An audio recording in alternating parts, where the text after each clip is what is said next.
Ayan, luto na yung gulay ko. Luto na siya. Ang sarap niya.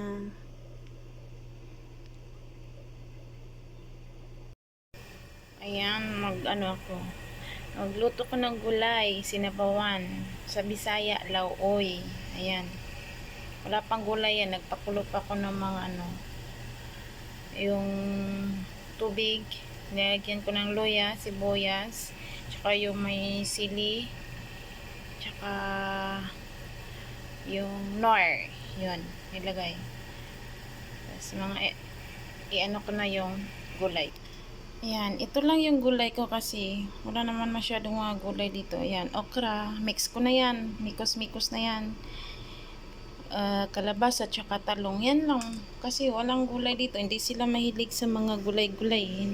Ito lang yung mahilig na gulay. Kaya, ito lang ang ilalagay ko. Ayan.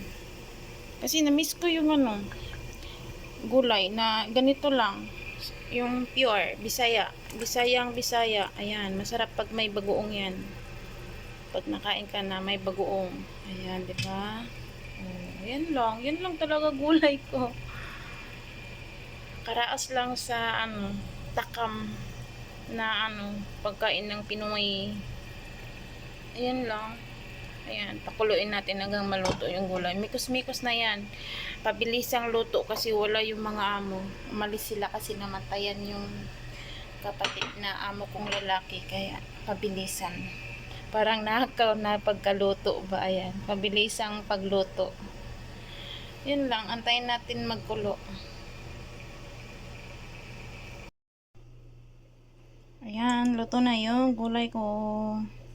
Luto na siya, ang sarap niya.